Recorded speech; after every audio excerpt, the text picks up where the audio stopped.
Nənəcan, bu orucluq zamanı restoranlarda iftar menyuları 85-100 manata qədər qalxdı adam başına. Sən buna fikrin nədir? Səncə düzgündürmü, israfçılıqdırmı? Allahın salamı, rəhmət və bərəkəti olsun Əhl-i Beyt aşiqlərinə. Elə mən də Əhl-i Beyt aşiqləri deyəndə çox adamlar qıcıqlanır. Yəni ki, biz müsəlmanıq, müsəlmana sənin salamın çatmır bizə.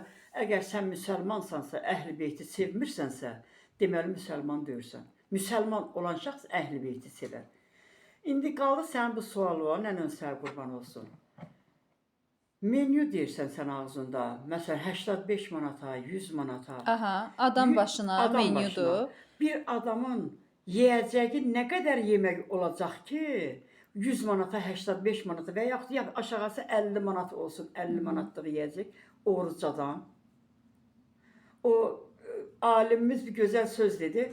Deyir, biri gəlir Peyğəmbərin yanına, deyir ki, ya Peyğəmbər, mən nə qədər yemək yeyim? Deyir ki, nədir?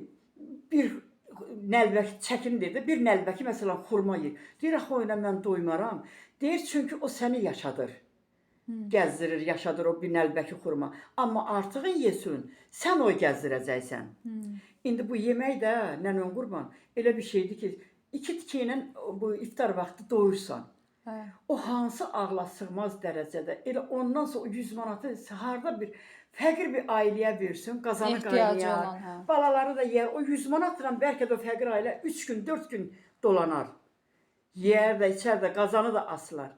O bir qarın nədir ki, sən o iftara Deyim ki, gedib 100 sənə o 100 manata manatlıq verəsən. menyuda da bir dənə supudur, salatıdır, ana Hə. yeməyidir. Yəni Hə. 3-4 dənə şeyə o Hə, hə. qiymət qoymaq, nə bilim, ya mən düzgün Amma olsun qarşılamıram. kabab, 2 tikə kabab yedin, bir nəlbəki su içdin.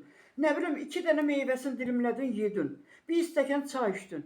Bu 100 manata gəlib çatırmı? Ondan da ki, iftarı evində açqınan, savabı da evində olsun.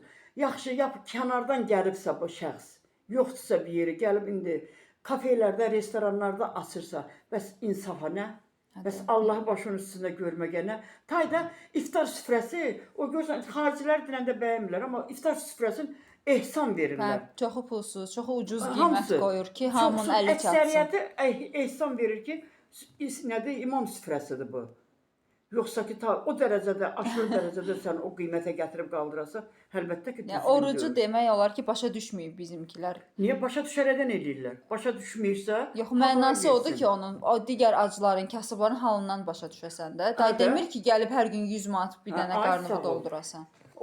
Onlar elə eləyib ki, başa düşərəkdən eləyirlər ki, qazanc mənbəyi kimi əldə eləyirlər. Yoxsa kimdir? Amma onu verəndə də günah var da.